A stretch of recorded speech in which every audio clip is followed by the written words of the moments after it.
What's going on? Welcome to another interview of Kicking It with Kachi, where we highlight individuals that are really taking the industry by storm. And today we have a man that's taken multiple industries by storm, none other than the legendary ARTZ. ARTZ, thank you so much for coming by the Kicking It with Kachi studio and just coming and share your journey with us, man. Yo, thank you for having me, man, and thank you for the great intro. Appreciate that. Now, yeah, of course. And I just want to get right into essentially like what, as people may not know, like you're involved in music, right? You're involved in art, you're involved in NFTs, you're involved in the blockchain and crypto space, you're involved in event curation and galleries. You just opened your new gallery in Bushwick, right? What essentially was the first I guess launch pad, first passion that you pursued that then led to a bunch of other different things? Or did they all sort of happen generally around the same time? It all stems from music. So I'm a type of person, like, before I dove into any other spaces, I wanted to perfect and put my 10,000 hours into music. Perfecting my craft there, and becoming a true professional in that realm, right? So, I was spending years on making music, writing music for myself and other people. And then, my name always has been arts. I've always been an enthusiast of the arts, right? Everything from paintings to, anime, so on and so forth. So somewhere along the lines of my career, about 10 years ago, I started to, I didn't want to settle for less when it came to my shows anymore. And I started wanting to throw shows where I can control the experience and curate them, right? So what I did was, in that moment when I started throwing shows for my brand Reject Dreams, I started utilizing the venues to not only have me perform in them, but also to showcase other individuals in my collective, everything from painters, fashion designers, so on and so forth. And in exchange, what happened, I started collaborating my actual music with visual art. So my songs came with paintings, comics, things of the clocks, things of these natures. And, that's kind of what led me into all of these other different realms, little by little, as events, and just, making music mesh with my art, making my music mesh with art of others. Right. And as I was going deep into your brand, learning more about your brand, I feel like it can be said that you have an old swagger with new vibes. You know what I'm saying? Like with your music, I feel like we don't have that heavy lyricism bar for bar as we saw growing up. I don't know how old you are, but me being 24, growing up and seeing the Big Puns, Fat Joes, Papoose, right? Nas, Wu-Tang Clan, DMX, Rakim, all these lyrical bar for bar heavy hitters not really being seen in the city as much, right? So, in developing that craft, is that intentional decision? Is that something you kind of felt in saying, hey, I want to stick to my roots of, one, that New York cadence, New York flow, but also saying, hey, there still is a niche for heavy lyricism in the rap music? Yeah, the way I look at it is, being an artist of any kind, when you enter a space, especially in hip hop culture, you have a responsibility as an artist to be a student first. You can never be bigger than the art form. So I learned from my forefathers on how to, write music. So, and I've always been a writer first. So going into my music creation, you said the right word, intention. I want to make sure every song I have has a purpose, and it's an art piece of its own, and it has intention behind it. So with that comes, witty songwriting, witty wordplay, lyricism. But the way I'm doing it is I'm meshing, like you said, my old soul with new modern sounds. So I'm giving you classic rap over cinematic production, the soundscapes that kind of like alternative, but also hip hop. So it doesn't limit me, from I could spit bars, but I also could be using auto-tune on my voice. I could also be singing on the bridge part of the song, So when it comes to creativity, I never put any limits on anything I'm gonna do.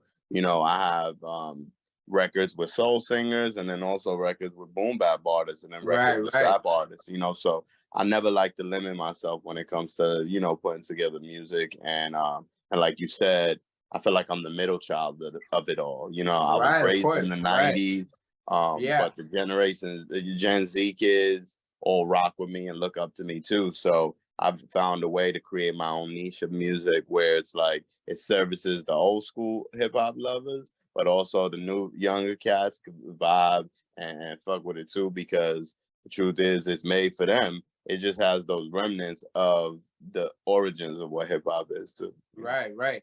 And I feel like a forgotten, or not forgotten, but a massively overlooked part of hip hop, and probably kind of pushed into its own category, but is graffiti, is art, is the visual aspect of hip hop, right? People think that hip hop generally is just the music, but it was the music, it was the dancing, it was the graffiti, it was the way you Right. dress, right? It was the lingo, it was an entire culture.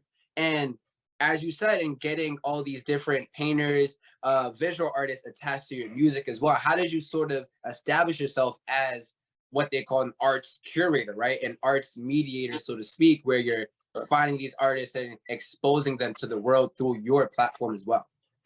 I started to realize at my shows that my fans were not just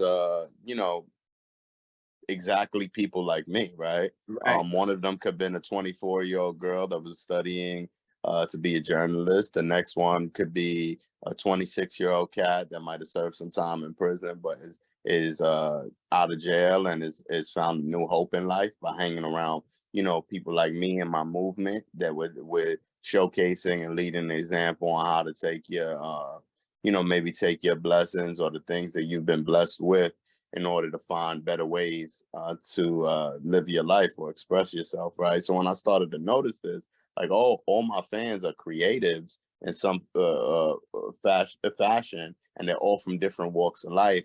I started to right, realize that, that means my music might be a little bit more worldly than just one genre, one niche, or right, one right, pocket, right, right? So when I started to see that, I said, you know what?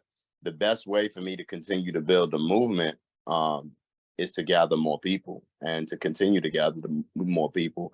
And I wanted, Reject Dreams for me, my brand. I always modeled after like a new age X-Men. So when you look right, at right, X-Men and you see the Academy of X-Men, right, you yeah, see like there's not just one superhero, there's a bunch. And I think life is a lot like that too. So along my path of me pushing my music and promoting my music, I started discovering some of my fans, friends, and peers were also were also superheroes. And what I right, wanted to do was I wanted to create spaces and build a home for them to feel comfortable at, whether it be my parties, my events, whether it be at my concerts, these different things. And then I took it a step further by saying, hey, I want to make sure every time somebody like yourself discovers my music for the first time, when you dive into the catalog and you see these different merch pieces, right, visual art merch pieces, fashion merch pieces, you're also at the same time simultaneously not only just being introduced to my thoughts, but you're also being introduced to another creative, another right, superhero. exactly, right, exactly. And I essentially understand that that is the thinking behind Freestyle Studios and the NFT freestyle event that you NFT freestyle that you had as well.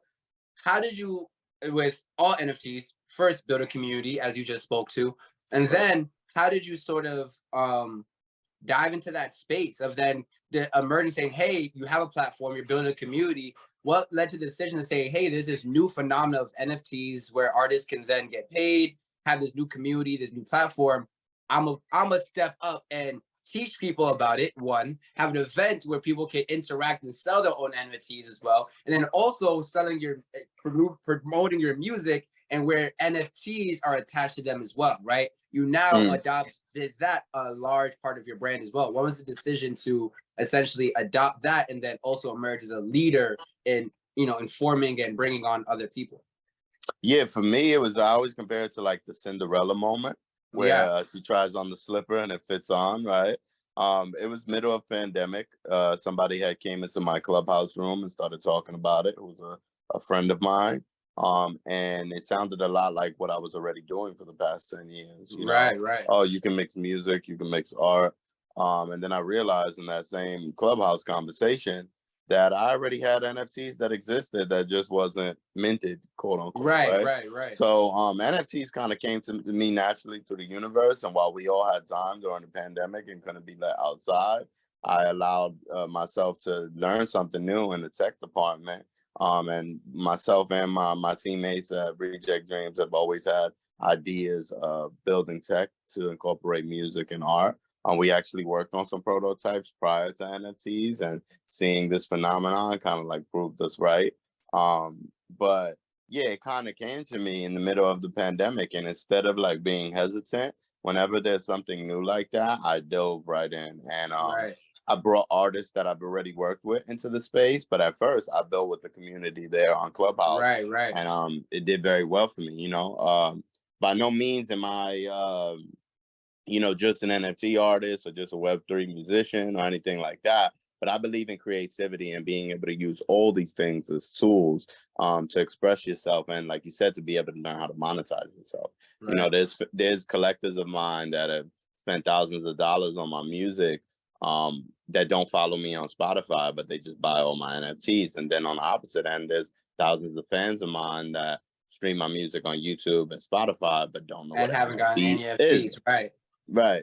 So for me, I believe it's all relative, and it was like a no-brainer to be in that space, because I was like, yo, this is allowing all mediums to come together: animation, film, Right. music, art. Right.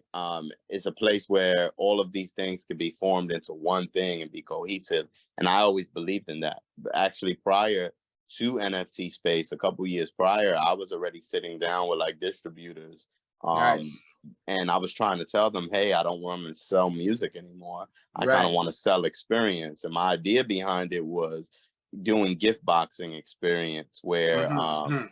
people could buy the album, but instead of getting just the album, they would get a gift box mailed to their home with like the ARTZ album, the comic book, maybe the Right. vinyl, Right. maybe a Right. Right. painting. And they looked at me like, that sounds cool, but I don't know if we're just ready for it yet. And Right. then Right. shortly after, maybe like a year plus more, NFTs came around, and it was almost like that tech was created for the idea I had. I just had to pivot a little bit to the left, to the Right. Right. right, and then it fit. So that's how that came about.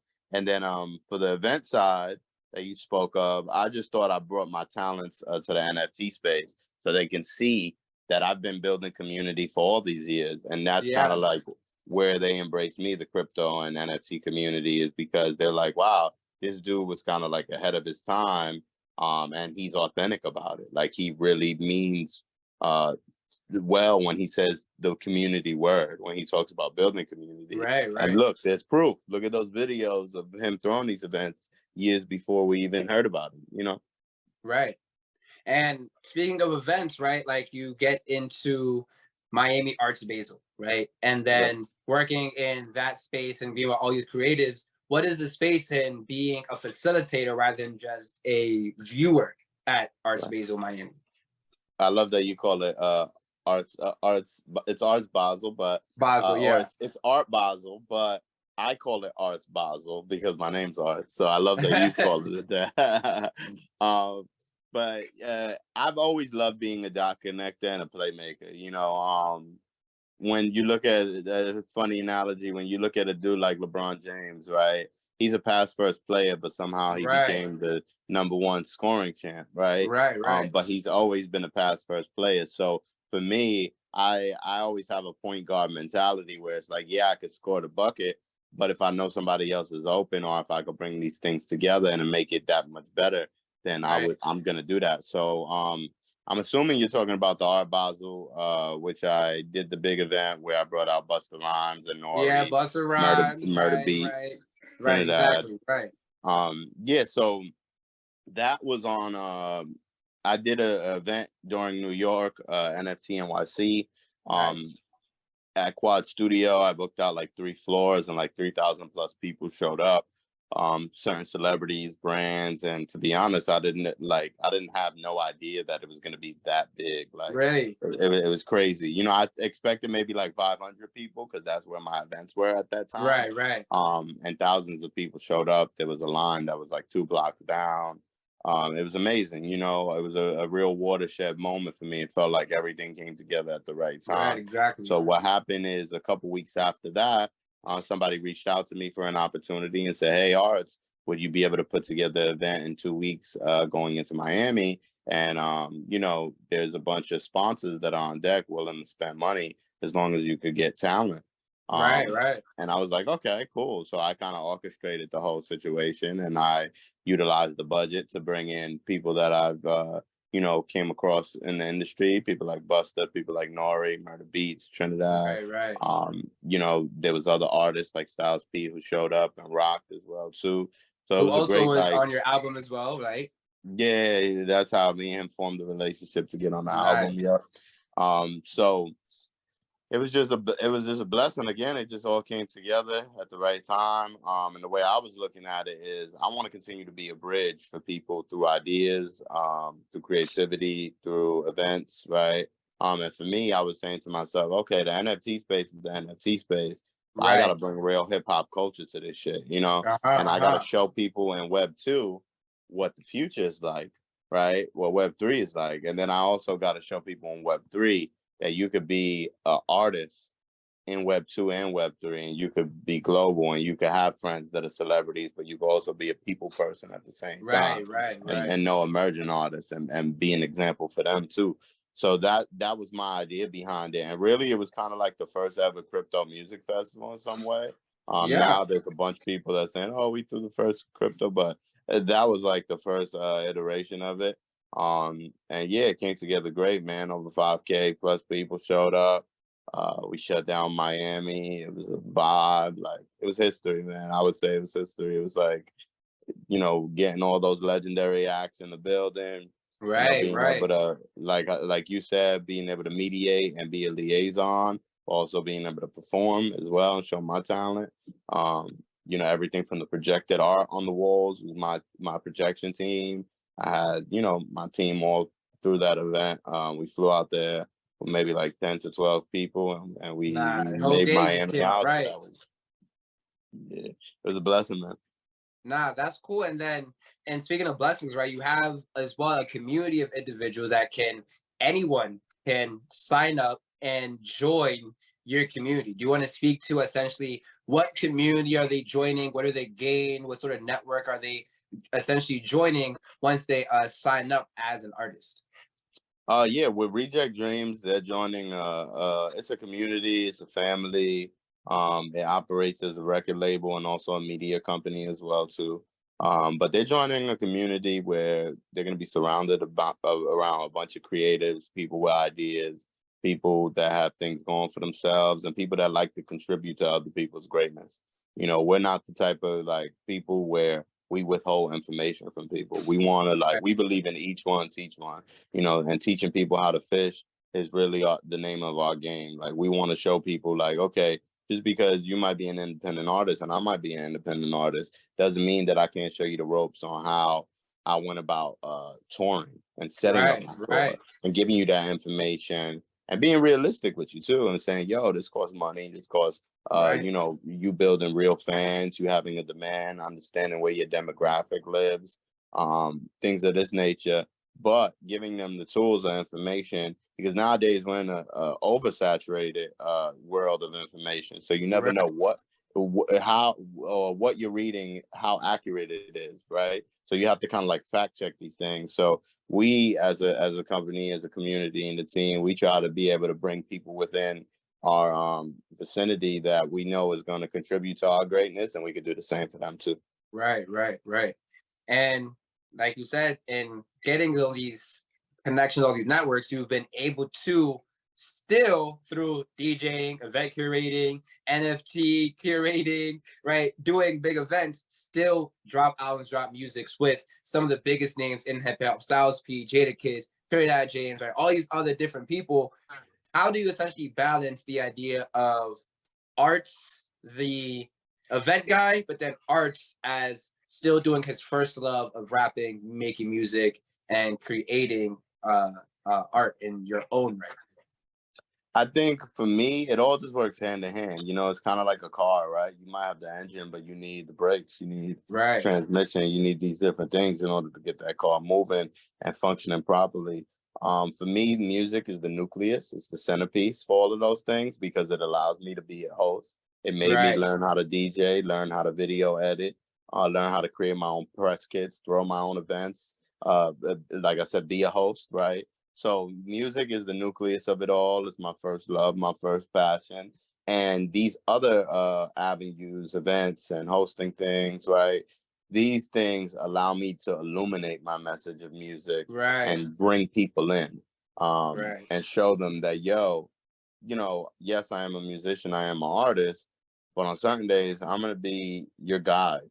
On certain days, I'm going to be the curator. On certain days, I Right. might just be a son to my mother and a brother to my Right. brother. Right. You know what I'm saying? So you got to learn how to play different roles in life, especially in this day and age when artists are forced to be their own marketing machines. They're forced to be their own PR people, I right? mean, you're showing that you have to essentially, and you're being the guy that is doing it all for yourself and also for other people.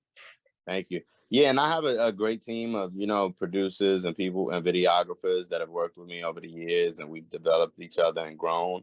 Because the truth is, it gets very tiring playing a lot of Right. roles, and if you're trying to be compared in the same breaths of the top heavyweights in the industry, in the music space, then you need people around you to make those jobs easier. But what I will say for everybody out there that's going to be watching this is you want to make sure that you know a little bit about every part of your process, because Right.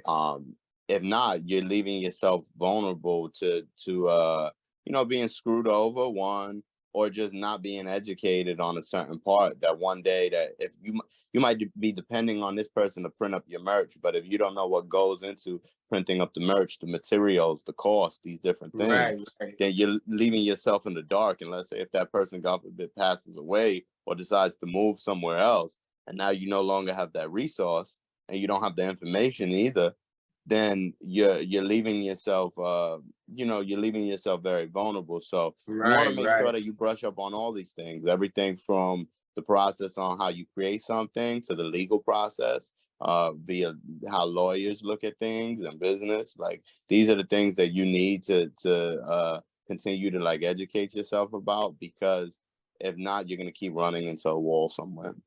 Oh yeah, definitely. And that whole aspect of creativity and doing your own passion, even with this and doing interviews, I could definitely attest to that. There definitely is. You gotta be mindful of the unknowns, as I feel like is what you're trying to speak to, because people think it's just, oh, I'm just gonna do the thing and it's just gonna pop off. Where in reality, like you're saying, there's legal aspects, there's money, there's press, there's promotion, there's merch, there's Right. even as down to how you even sending your emails and the process and you doing that, right? That's a whole Right. as avenue in itself. And now that we got more comfortable, I love to ask a little bit more personal questions, just so that whoever's watching this, I don't know what your situation is, but whoever wants to get you a gift, reach out to Arts. I don't know if they gonna get through your 14.5K followers, but maybe they'll watch this and they'll know what to say to get through the fodder. Get my attention. Yeah, I'm on everything, so I'll be checking everything. So I'm sure they could So, get to me. what is your favorite place that you've traveled to, done an event in? Oof, that's a hard one. Favorite place I've traveled to and done. When you say an event or show, just in general. Yeah, event or show. Yeah, Oof, somewhere where you're working, you're not on vacation. I'm never on vacation, so um, I would say I just came off this European tour, and it was really dope. And one of my favorite places. It's hard to put it in one. I love so many different places. Germany, Paris. The West Coast. But I would, just for fun, I would say Berlin, Germany was really amped up. It was really hype. People gave me that energy that I was like, Right, okay, right. it's a vibe in here. So that was one of my favorite places, I would say. Now I hear Europe is a very nice place for like underground artists, aspiring artists, mainstream artists that get into the mainstream. Like America's not where it's at when it comes to the shows. Like it's really overseas. Like I know my man just did a show in South Africa. Like out overseas, I hear it's like real fire. Yeah, because the way they look at it is like they want to discover Right, fresh right, air, right. let's say, of music, right? And with them, it doesn't matter how popular you are; it matters how much you gave on that stage that night you were performing, and how you Right, left right. it out there, and they match your energy out there. if you on 1,000, they on 1,000. You No, know what I'm I've saying? seen your videos. Like, I hope nobody watching this video thinks that you're like a real calm and collected guy, because you be in the mosh pit. You be Yeah, I be in the wilding with mosh pit. the bucket hat. Yeah, I wouldn't say the mosh pit per se, but I be in the crowd, jumping in the crowds every I'm night. I be saying. dancing with the people. We don't do that. Like, I'm a real cool, collected kind of guy when I'm just regularly talking. Right. But when it comes to me being on that stage, as my boy said on tour, he's like, bro, you turn like 10 feet when you get on that stage. And I believe on just leaving it all out there. And sometimes people don't know your song. Sometimes people don't know who you are as an artist, but they remember how you made them feel in that moment. They remember the Right. experience. They might have came out with a girl, and instead of being all cool and screw face at the event, I'm sitting there rapping the bars to them and they girl, Right. and I'm telling them to smile and dance with me and vibe like you in a safe space, you know. And people, you know, they get relaxed and they get comfortable, and we go crazy. We turn it up. So yeah, God, all the viewers need to come out to the show so they can see what it's like. I'm saying. So when it comes to food, though, I'm a big foodie guy. So I need to Right. know, I'm from the Bronx, but maybe you could tell me a couple of spots in Brooklyn or Queens, that just three spots that you can frequent that I need to go hit up. Oh, okay. Um, 3 spots. I'm a foodie guy too, so I would say obviously if you never had no good chicken and waffles, you know, I've been on my vegan pescatarian vibes for the last few years, but I would say Sweet Chick, you know, Uh-huh. definitely a destination. Nas restaurant where you know, you can get some chicken and waffles, all different flavors, crazy combinations. That's fire. I would say in Queens, there's a spot called Kabayan, which is Mm-hmm. a Filipino restaurant. Okay. And it's amazing. They got some really good food, really good fish and seafood too. So that's dope. And then what else? What else? What's gonna be the third one? Um, the third one, I guess I'll go. We'll take it back to Brooklyn. Um, and I would just say, oh, we'll take it back to Queens, actually. Metropolitan. I'll say Rose's Pizza. You know, Okay. that's Okay. like one of my favorite pizza spots growing up. So shouts to Rose's. Yeah, classic, classic. All right. And now to conclude the interview, right? Like, I know in your journey and getting to where you are, congratulations on all that you've succeeded thus far, right? Thank you. What are we looking forward to in the new year, 2023, or maybe beyond? What can we expect from ARTZ? It's artsy. Well, in the next couple weeks, I'll be back in Germany, in Frankfurt, Germany, for a show. Then I'll be spinning the block back to New York to do the grand opening at the Beyond Infinite Gallery, which is going to be our Nice. gallery in Bushwick. And I'll be doing the grand opening during the week of NFT NYC. So that week will be jam packed with a bunch of stuff happening at the space. I got a new album that's coming out in the springtime. It's called Then I Met You. It's kind of like a love story of all the rays of emotions that you can go through, from finding love to losing love and everything Right, in right. between. It's really a dance album and a rap dance album that was inspired by being on the road internationally and seeing how, like I said, my music is worldly, and just Right, going back right. home, and I even created some of the music on the road as well too. So Then I Met You is going to be like the next step for me musically. And then I'm working on right now a platform called Reject Dreams TV, which I'm super excited about. This is going to be like, you could say, a TV platform or Right, webisode right. series platform where I not only showcase the behind the scenes of my life, but I'm also going to have other personalities on the network that are going to be having their own shows as too. Nice, Everything from nice. chefs, comedians, videographers, engineers. And it's going to be like, you know, I would compare it to like almost a Vice, but Yeah, yeah, right. you know, an emerging up and coming Vice of the culture. You know, people that look and represent the culture as well as me or you do, and giving those personalities their own shows. So No, I'm that's excited about beautiful, that. bro. Nah, that's beautiful. Congratulations, definitely, man. And definitely looking forward to a lot of these new endeavors that you about to embark on. I definitely love to go check out that studio in Bushwick. I definitely, whenever I'm in town and back Yeah, home. hit me. You're always invited, brother. Always. Appreciate. But thank you so much, Arts, for stopping by and really kicking with us, and honestly talking about the best and greatest things some of the greatest things that we have ever seen on this show. So thank you so much for coming by, my brother. I know it's been a long Sunday, but I appreciate it nonetheless. Nah, it's all good, brother. It's a blessing. Thank you for having me, man. Of course, and thank you guys for watching this episode. You guys can check out my man Arts at Arts with the Z, ARTZ is Artsy on Instagram. Check out all that he's going on doing, because honestly, if you're not already there, you're already too late. And check out this interview at the DC Voice on Instagram and our YouTube page. Check out this interview and information on future interviews. Honestly, guys, it's a wrap. We're out of here. Peace.